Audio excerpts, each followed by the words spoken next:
लोकप्रतिनिधी ह्या प्रभागामध्ये ह्या संकुलनामध्ये येत नाही आणि कुठलंच लक्ष देत नाही। पण आता विधानसभा जवळ येत आहे, ह्या लोकांनी केवळ आणि केवळ मतदानापुरता या लोकांचा वापर केला आहे। गाडीचे काय त्याला 10 वेळेस आम्ही अर्ज बी दिल्या, नगरपालिकेमध्ये बी जाऊन भेटल्या, तरी पण ते नाही इथं यायचं काही हेच करत नाहीत। मत मागतात, हात जोडतात, तेव्हा स्वच्छता करतात। एक वेळेस गणपतीच्या वेळेस येऊन गेल्या वर्षी स्वच्छता सगळं करून गेले होते ते ना, मग आता त्याच्यावर मग आता कोणीच आलं नाही। आमदार म्हणून त्यांच्या प्रोफेशननी ते आलेच नाही, ते निव्वळ एक भित्री भागूबाई कशी येते आणि अशा पद्धतीने आले आणि इथे येऊन 1 मिनिटाच्या आत ते येऊन निघून गेले।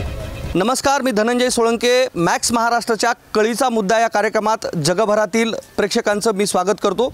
मित्रहो, मी ज्या ठिकाणी आता उभा आहे ते काही डम्पिंग ग्राउंड नाही आहे। मी नांदेड शहरातील एका वसाहतीत उभा आहे। आपण माझ्या बाजूला पाहू शकता की ही जी अवस्था आहे ती आहे नांदेड वाघाळा शहर महापालिकेची ही एक वसाहत आहे। तेहरानगर परिसरातील ही वसाहत आहे, ज्या ठिकाणी दिव्यांग सर्वसामान्य नागरिक हे मोठ्या प्रमाणात या ठिकाणी जवळपास 10,000 नागरिकांचं या ठिकाणी वास्तव्य आहे। आणि हे जे संकुल आहेत, या संकुलाची व या परिसराची काय अवस्था झाली आहे ते आपण या माध्यमातून दाखवण्याचा प्रयत्न करत आहोत। आपण पाहू शकता की नांदेड महापालिकेने झोपडपट्टी वस्तीमध्ये वास्तव्यास असणाऱ्या लोकांना या ठिकाणी ही संकुलं देऊ केली। त्यानंतर या ठिकाणी जवळपास नाही म्हणलं तरी एक 5,000 कुटुंब तेहरानगर या परिसरामध्ये आज गेल्या 20 वर्षापासून स्थायिक आहेत। नांदेड उत्तर विधानसभा मतदारसंघातील हे क्षेत्र आहे आणि या वास्तव्यास असणाऱ्या हाडामासाची माणसं राहत असणाऱ्या परिसराची काय अवस्था आहे आपण हे पाहू शकता। नांदेड वाघाळा महापालिकेने राज्यस्तरावर केंद्रीय स्तरावर मोठे स्वच्छ सर्वेक्षणचे मोठमोठे पुरस्कार जिंकलेले आहेत। मात्र शहरातील जी खस्ताहाल अवस्था आहे अथवा शहराची जी अवस्था झालेली पाहायला मिळते ती अशी आहे, कारण रहिवासी वस्तीच्या परिसरामध्ये या पद्धतीनं या रहिवासी वस्तींना आता डम्पिंग ग्राउंडचं स्वरूप आलेलं पाहायला मिळते। मोठ्या प्रमाणात या ठिकाणी जवळपास 5,000 कुटुंब या ठिकाणी वास्तव्यास राहतात। नांदेड उत्तर विधानसभा मतदारसंघाचा हा परिसर आहे आणि या ठिकाणी दिव्यांग बांधवसुद्धा राहत आहेत। या बाजूला आपण पाहू शकता की जे दिव्यांग बांधव आहेत ते मोठ्या प्रमाणामध्ये या ठिकाणी जमलेले आहेत। त्यांच्या काय समस्या आहेत का आपण या आपल्या कळीचा मुद्दा या कार्यक्रमाच्या माध्यमातून जाणून घेण्याचा प्रयत्न करणार आहोत, कारण गेल्या 20 वर्षापासून हे लोक या ठिकाणी वास्तव्यास राहतात। लहान मुलं असतील, स्त्रिया असतील, दिव्यांग लोक असतील, या ठिकाणी वास्तव्यास असतात। प्रामुख्यानं आपल्या प्रत्येक व्यक्तीचा जो अधिकार आहे तो अधिकार म्हणजे त्याला ज्या प्राथमिक गरजा आहेत त्या प्राथमिक गरजा देणं, शासनानं देणं हे बंधनकारक आहे, ज्यामध्ये त्याला अन्न, वस्त्र, निवारा ह्या ज्या गरजा आहेत त्या पुरवणं गरजेचं आहे। त्यासोबत त्या जागेची स्वच्छता जर गाव असेल तर त्या ठिकाणी ग्रामपंचायत करते, त्यानंतर जर शहर असेल तर त्या ठिकाणी नगरपालिका आणि मोठं शहर असेल तर त्या ठिकाणी महापालिका वास्तव्यास आहे। या ठिकाणी हे जे दिव्यांग बांधव आहेत, आपण या दिव्यांग बांधवांशी आता या सगळ्या गोष्टी संदर्भात आपण चर्चा करणार आहोत, कारण इथं या ठिकाणी जी जागा आहे ती इतकी गलिच्छ आहे की या ठिकाणी माझ्या कॅमेरामनला सुद्धा या ठिकाणी उभं टाकता येत नाही। सुरुवातीला मी या ठिकाणी दिव्यांग बांधवांशी काम करणारे आमचे मित्र आहेत साळवेजी, काय सांगणार, काय अवस्था आहे या परिसराची, किती लोक राहतात? हा तेहरानगर श्रावस्ती नगरचा 34 साईड नंबर 34चा संकुल आहे। महापालिकेने येथे दिव्यांगांना सुद्धा घरकुल देण्यात आलेलं आहे। या संकुलनामध्ये जवळपास 10,000च्या संख्येमध्ये इतरही सुदृढ लोकसुद्धा आहेत वास्तव्यास। इथे महानगरपालिकेकडून कुठलीच सुविधा देण्यात येत नाही। घाणीचे साम्राज्य आपण पाहत आहेत, याच्यामध्ये माझे दिव्यांग असतील, दिव्यांगांची मुलं असतील, हे दररोज आजारी पडत आहेत। याला महानगरपालिकेने इथे स्वच्छता करायला हवी, जे की महानगरपालिका इथं कुठली स्वच्छता करत नाही। मोठमोठे दावे करणारी, मोठमोठे पुरस्कार घेणारी महानगरपालिका या संकुलनामध्ये सुविधा देण्यासाठी असमर्थ ठरलेली आहे। या ठिकाणचे वास्तव्यास असणारे जवळपास 10,000 कुटुंब आपण म्हणता की या ठिकाणी वास्तव्यास आहेत। हा नांदेड उत्तर विधानसभा मतदारसंघाचा परिसर येतो। मग या ठिकाणी ज्यावेळेस आता विधानसभा निवडणुका तोंडावर आहेत, निवडणुकांच्या दरम्यान लोकप्रतिनिधी या ठिकाणी येत नाहीत का? स्वच्छतेसंदर्भात या ठिकाणचे लोकही सुद्धा काही बोलत नाहीत का? कारण हेच सुद्धा मतदारच आहेत ना। कुठलाच लोकप्रतिनिधी या प्रभागामध्ये, ह्या संकुलनामध्ये येत नाही आणि कुठलंच लक्ष देत नाही. परिणामी यांना विविध आजाराचा सामना करावा लागत आहे. आता विधानसभा जवळ येत आहे. ह्या लोकांनी केवळ आणि केवळ मतदानापुरता या लोकांचा वापर केला आहे. एकत्रित जवळपास 10,000 मतदान त्यांना भेटावं म्हणून जे काही बाहेर असणारे वास्तव्यास असणाऱ्याला सुद्धा येथे आणून वास्तविक केले. त्यांना नगरसेवकाकडून रहिवासी प्रमाणपत्र देऊन त्यांनी आपली वोटर तेवढे त्यांनी कायम करण्याचा प्रयत्न केला, परंतु त्यांना कुठलेच मूलभूत सुविधा ह्या उपलब्ध करून दिल्या नाही. प्रत्येक ठिकाणी जो रहिवासी परिसर आहे त्या ठिकाणी मूलभूत सुविधा देणं गरजेचं, जसं त्या ठिकाणचे रस्ते असतील, नाल्या असतील, पाण्याची जी व्यवस्था असेल, ह्या सगळ्या गोष्टी आणि स्वच्छता असेल, या गोष्टीकडं संबंधित पालिका किंवा महापालिकेनं लक्ष देणं अपेक्षित आहे. मात्र तसं या ठिकाणी महापालिका लक्ष देते की नाही हे प्रत्यक्षातच आपण पाहणार आहोत. ताई, किती वर्षापासून आपण राहता? काय नाव आहे आपलं? माझं नाव शोभा श्रीकिसन शिंदे. आम्ही 3-4 वर्ष होय आले इथं राहून. कुठलेच स्वच्छतेच हे लक्ष नाही, कुठलंच काहीच नाही. 4 वर्ष झालं राहता. किती तुमच्या कुटुंबात किती लोक आहेत? मी 2 पोरी आणि मी. 2 मुलं आणि तुम्ही? 2 मुली आणि मी. बरं. काय काम करता तुम्ही? हां, तुम्ही काय काम करता? मी खेळणी विकतो बस स्टँडला, लेकराचे कटलेरी. मालक काय करतात? मालक नाही आहे, सोडून गेले. बरं. किती वर्ष झालं राहता तुम्ही? मी बारकी पोरगी 1.5 वर्षाची होती तेव्हापासून राहते एकलीच. मग स्वच्छता करण्यासाठी लोक येतात की नाही महापालिकेचे? नाही, कोणीच येत नाही. तुम्हाला मतदान वगैरे आहे की नाही? मतदान, आधार कार्ड आहे ना. मतदान आहे, आधार कार्ड आहे, सगळंच आहे. तुम्ही कोणत्या मतदारसंघात येतात? आता हे उमेश चव्हाण. नाही, मतदारसंघ. आमदार कोण आहे तुमचा? आमदार काय माहिती नाही बा मला. कल्याणकर, कोण आहे? बालाजी कल्याणकर. हां, कोण आहे ताई? बालाजी कल्याणकर. बालाजी कल्याणकर. हां, मग आमदार येतात की नाही इकडं मतं मागायला? तरी येतात ना, मत मागायला येतात ना. येणार कसे? मग तुम्हाला स्वच्छतेसंदर्भात काही करत नाहीत का? तुम्ही किती वर्ष झालं राहतात ताई? आम्हाला 4-5 वर्ष होते इथे. 5 वर्ष झालं. हो. मालक काय करतात? खारमुरे बटन ऐकतात रेल्वेमध्ये. रेल्वेमध्ये. हो, मग तुम्हाला मतदान आहे की? आहे ना. मग तुमचं मत घेण्यासंदर्भात तर येत असतील ना? येतात ना, हां. मत घ्यायला येतात, सगळे होतात, पण त्याने स्वच्छतासाठी गाडीच पाठवत नाही तिथं. आणि गाडी आत्तापर्यंत एकही वेळच गाडी आली नाही. सगळं कचरा घाण टाकतात, तिथं संडास करतात, सगळं एक नुसतं घाण करून टाकून देतात. येतो तुमच्याकडे. हां. पूर्ण घाण करून टाकून देतात. त्याच्यामुळे गाडीचे काय, त्याला 10 वेळेस आम्ही अर्ज बी दिल्या, नगरपालिकेमध्ये बी जाऊन भेटल्या, तरी पण त्यानं इथं यायचं काही हेच करत नाहीत, लक्षच घालत नाहीत. आंधळी येतात जातात म्हणतात, त्यानं येतच नाही तिकडं. मतं मागण्यासाठी ते येतात. मतं मागण्यासाठी येतात, मतं मागतात, हात जोडतात, तेव्हा स्वच्छता करतात. एक वेळेस गणपतीच्या वेळेस येऊन गेल्या वर्षी स्वच्छता सगळं करून गेली होती त्यानं. मग आता त्याच्यावर मग आता कोणीच आलं नाही आणि गाडीसुद्धा पाठवली नाही त्यानं. त्याला खूप म्हणता गाडी पाठवा म्हणतात, हे गटार आहे ते काढा म्हणता, पण ते कोणीच काढत बी नाहीत, येत बी नाहीत. महापालिकेत कोणीच येत नाही. निश्चितच फार धक्कादायक प्रकार आहे. कारण गेल्या वर्षी एक वेळेस महापालिकेची गाडी आली, ज्यावेळेस या ठिकाणी निवडणुका जवळ येतात त्या तोंडावर या ठिकाणची स्वच्छता केली जाते आणि त्यानंतर वर्ष 2-2 वर्ष या ठिकाणी महापालिका आणि लोकप्रतिनिधी या लोकांकडं माणूस म्हणून ढुंकूनही पाहत नाहीत. हा प्रकार या ठिकाणी दिसतोय. कारण आपण या बाजूला पाहू शकता की ह्या दिव्यांगताई आहेत, यांना उभं राहणंसुद्धा अवघड झालं आहे. कारण हा जो परिसर इतका गलिच्छ आहे की या ठिकाणी माणसालाच काय मात्र जनावरसुद्धा थांबणार नाही आहे. इतरही आहेत. ताई, तुम्ही किती वर्षापासून राहता या ठिकाणी? मला म्हटलं तर हां, तुम्हालाच म्हणतो ताई. मला 5 वर्ष झाले. 5 वर्ष झाली. हां, 5 वर्षापासून मग महापालिकेची गाडी वगैरे येत नाही का? एकच वेळा येऊन गेले, त्याच्यानंतर येत नाही. कधी आली होती? मागल्या वर्षी गणपतीच्या तेवढ्यातच आली, त्याच्यानंतर आलीच नाही. खूप वेळा त्यांना फोन केला, अर्ज केला बाकीच्यांनी, पण कोणीच आलेलं नाही. हे महापालिकेने दिलेले संकुल आहेत ना? हो. हां? हो, मग महापालिकेला तुम्ही पत्रव्यवहार वगैरे काय केला? केला भरपूर केलंय, पण काही त्याच्यावर लक्ष दिलेलं नाही. आयुक्त कोणीच नाही. हां? नाही येत. काय म्हणणं आहे तुमचं? सरकारला काय सांगणं आहे? आम्हाला एवढंच वाटतं की इथे जशी आम्हाला मदत पाहिजे तसं आम्हाला वेळेवर मिळावं, म्हणजे ही स्वच्छता वेळेवर करावं, नेहमी कचऱ्याची गाडी यावं. आणि आम्हा लोकांना म्हणणं नाही, आम्हा लोकांना आणि दुसऱ्यांना सुद्धा या गोष्टीचा त्रास नाही हो, असं वाटते. किती दिवसाला येत असते तसं? काही त्याचं खरंच नाही सर. आली तर येते, नाही तर येतच नाही. काही खरंच नाही त्याचं. बरं ताई, या ठिकाणी आपण गाडी येत नाही म्हणून सांगता, मग इतक्या गलिच्छ वातावरणामध्ये तुम्ही राहतात, आजारी वगैरे पडत असते ना लेकरं? साहजिकच आहे सर. हं? हो, चालूच राहतात. बरं, मी तुमच्याकडे पण येतो. काय नाव आहे तुमचं? तुमचं नाव नाव काय? काजल आहे. बरं, तुम्ही काय करतात मालक? माझे मालक म्हणजे ऑर्केस्ट्रामध्ये प्रोग्राममध्ये जातात. बरं, गातात की काय? हो, गातात. बरं, तुम्ही किती वर्ष झालं आता? मी गेले 5-6 महिने झाले इथे राहायला आलेले आहे.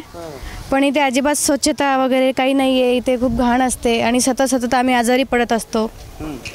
इकडची लहान लहान मुलं पण सतत आजारी पडतात. कचऱ्याची गाडी पण येत नाही वेळेवर. लोक घाण खरकट असं काही पण आणून टाकतात. मग महापालिकेत काही बोलले असेल ना? भरपूर वेळ बोलतो पण ते हो बोलतात. एखाद्या वेळेस पाठवतात आणि मग नंतर लक्ष देत नाही. असं का? बिमार पडण्याचं प्रमाण जास्त आहे का? हां, खूप आहे. कोणत्या बिमाऱ्या लहान लेकरांना किंवा पुरुषांना वगैरे होतात? मलेरिया वगैरे काही आहे? म्हणजे मलेरिया वगैरे असं सर्दी ताप खोकला हे असेच डेंग्यू मलेरिया वगैरे असं खूप होत राहते साथ. तुम्ही इथंच राहता? हो सर. किती वर्ष झालं? 2 वर्ष झाले सर. आता इतकं गलिच्छ वातावरण आहे सर का इथं ज्या सुविधा आहेत, तुम्हाला इलेक्शन आहे? नाही आहे, मला नाही, मालकाला आहे. बरं, इलेक्शन आहे. मतदान करता? करता. तुमचा आमदार कोण आहे माहिती आहे का? नाही, बालाजी कल्याणकर. येतात का आमदार कधी? नाही, कधी झाले नाहीत आतापर्यंत. आले नाहीत कधीच. एखाद्या वेळेस तरी असेल हां. मत मागण्यासाठी तरी? ते तर येतील ना मत मागण्यासाठी. मतदान तर मागायला येतातच ना सर ते. मतदान मग येणारच ना ते. पण साफसफाई करायला कोणीच आहे ना. कधी आले होते माहिती आहे? आठवते का तुम्हाला? आठव ना. तुमचे आमदार कधी आले होते आठवते का? हो. कधी आले होते? आरोही ज्या वेळेस माझ्या आरोहीचं हे झालं तर मुलीचं, त्यावेळेस एकच वेळा आले. त्यानंतर केव्हाच आमदार इथे आलेलेच नाही आहे. कोण आहेत आमदार? बालाजी कल्याणकर. किती वर्ष झाले? आता दोन वर्ष होऊन गेले. आता 3रं वर्ष झालं. हो. मतदान मागण्यासाठी येतात ना? नाही, काही नाही आले. मला तर माहितीच नाही केव्हा आले म्हणून. मतदान मागायला आलते ना ताई. बालाजी केव्हा कल्याणकर केव्हा आलते? हो, काही आलेच नाही. या ठिकाणी लोकप्रतिनिधी किंवा आमदार जे आहेत ते फक्त निवडणुकांच्या कालावधीतच या ठिकाणी आपलं मतदान घट्ट करण्यासाठी या ठिकाणी येतात, भेटीगाठी देतात आणि त्यात नंतर येत नाहीत. काय सांगणार दादा, काय नाव आहे आपलं? माझं नाव संतोष पवार आहे. हां सर, आम्ही गेली 5 वर्ष मागे कलेक्टर ऑफिसला पण पत्रव्यवहार केलेला आहे आणि यांच्या सगळ्या मागण्यासाठी तर एकही वेळेस गाडी येत नाही. नाहीतर चंबर जाम झालं तर चंबर सुद्धा साफ करायला येत नाहीत. वारंवार प्रयत्न करून बी आमच्याकडे कोणी दुर्लक्ष करत आहे. महानगरपालिका बिन कलेक्टर ऑफिस पण. आयुक्त साहेबाला भेटलेले, चंबरचं सुद्धा सांगितलं, पुन्हा हे पाईपलाईनचं सांगितलं. 6,24,000 रुपये लागले म्हणतात सर हे जलवाहिनीची सोय करायला. नाल्या तर इथं दिसतच नाहीत. नाल्या नाहीतच सर इथं. नाल्याच नाहीत. पुरं हे पाणी जमा होते, नुसता चिखल होते. मतदान करता की नाही तुम्ही? हो सर, करतो मतदान. कोण आमदार आहे तुमचा? बालाजी कल्याणकर. येतात का? येत नाहीत सर ते. आमदार कोण आहेत माहिती आहे का? बालाजी कल्याणकर आहे सर. येतात का? नाही, कधीतरी एखादी नाही, केव्हाही नाही याच्यात. निवडणुकीच्या कालावधीत तरी आता ते मतदानाच्या जेव्हा येतील ना ते येतात का? हो, येतात. मतदानाच्या टायमाला येतील. तुम्हाला माहिती आहे आमदार कोण आहे? हो, आमदारांशी मी तर स्वतः अनेकदा संपर्क साधला होता. काही भयान गंभीर प्रकरणाच्या वेळेला ते उत्तर देत होते की आम्ही गुवाहाटीला सुरतला फिरायला गेलो. ते 50 खोके आणि याच्यातच व्यस्त आहेत. नाही, खरं सर, आम्ही आरोहीच्या वेळेस आमदार भेटा आले या ठिकाणी येतात की नाही मतं मागण्यासाठी तरी? आमदार अशा पद्धतीनं आले या ठिकाणी. जेव्हा ते आले तेव्हा ते आमदार म्हणून त्यांच्या प्रोफेशननी ते आलेच नाही. ते निव्वळ एक भित्री भागूबाई कशी येते आणि अशा पद्धतीनं आले आणि आम्हाला कुण्याही प्रमुख लोकांना न भेटता ते सरळ इथे एका प्रतिनिधीनं पाठवलं आणि इथली काय व्यवस्था कशी आहे पाहिली आणि इथे येऊन 1 मिनिटाच्या आत ते येऊन निघून गेले. हे 2 वर्षाखालची गोष्ट आहे. 2 ते 2.5 वर्षाखालची गोष्ट आहे. या ठिकाणी जे लोकप्रतिनिधी अथवा आमदार आहेत ते सुद्धा आज 2 वर्षापूर्वी येऊन गेलेत आणि 1 मिनिटात निघून गेले असं त्यांचं म्हणणं आहे. कारण त्यांना इकडे येण्यासाठीच वेळ नाही आणि निवडणुकीच्या कालावधीतच ते येतात असं त्यांचं म्हणणं आहे. काय वाटतं, कोण आहेत तुमचे आमदार? काय कल्पना आहे का? बालाजी कल्याणकर आहेत सर. तुम्हाला मतदान आहे की नाही? आहे ना. किती लोक राहतात या परिसरात? तर आम्ही ब्लाइंड तर 50 लोक राहतो सर. बाकी 50 कुटुंब ब्लाइंड कुटुंब राहतात. हो सर म्हणजे सगळे मिळून जवळपास 10,000 लोक आहेत तिथं. आहेत, जास्त असणार. जास्त असतील. हो. 10,000 मतदान आहे. हो आहे सुविधा सर. सुविधा काहीच नाही आहेत सर. मतदान करता की नाही? करतो ना. करत नसाल म्हणून येत नसतील. असं कसं सर? करतो म्हणून तर सांगतो ना. सांगायला तुम्ही सांगणार सर. चुकीचं नाही सांगत ना. ते लोक चुकीचं बोलते म्हणून आम्ही थोडं चुकीचं करणार. हो. काय तुमचं नाव काय? माझं नाव नागनाथ कामजळगे. मग नाराज राहू तुम्ही का मतदान फिदान करता की नाही? हां करतो ना सर. तुम्ही येत नसाल म्हणून येते ना. नाही मतदान करतो सर. शासनाला बऱ्याचशा वेळा पत्रव्यवहार केला, आंदोलन उपोषण केले. जितकी घाण तुमच्या परिसरात आहे, जनावर तरी थांबेल का? नाही सर. बऱ्याच जणांना डेंग्यू झाला होता सर. डेंग्यूचे झाले होते आता जवळपास 7-8 लोकांना बालकांना डेंग्यू झाला होता. तुम्ही मतदान करून सुद्धा तुमच्याकडे तुम्हाला येत नाहीत, लक्ष देत कसं हो? नाही कोणीच येत नाही सर. मतं मागायला तरी नाही मतं मागायला येतात सगळेच. काय म्हणतात? ज्या वेळेला आचारसंहिता लागते ना त्यावेळेला सगळे चक्रा मारतात. बरं एखादा डायलॉग सांगा मतं मागायला यायचा एखादा सांगा. काय म्हणतात? काय म्हणतात? काय म्हणतात? समजा आमदारकीचं मतदान आलं की मतदान द्या, आम्ही तुमच्या परिसराचा पूर्णपणे विकास करू, तुम्हाला हवे त्या सुविधा उपलब्ध करून देऊ, अशा प्रकारचं आश्वासन देतात आणि निघून जातात. गेल्या वर्षीचं काय आज 4 वर्षापूर्वी म्हणजे 5 वर्षापूर्वीचं काय लक्षात आहे का सर? आता आश्वासन लक्षात आहे का एखादं? आश्वासन बरेच दिलेले आहेत सर, लक्षात आहे. तुम्हाला लक्षात आहे का दादा? काय आश्वासन? मी गौस रसूल शेख. काही लक्षात आहे का? माझ्या या विधानसभा क्षेत्रातील आमदारांना आव्हान आहे, विरोधी पक्ष नेता जाऊ द्या, कारण विरोधी पक्ष नेत्यांचाही आजकाल मला विश्वास राहिलेला नाही.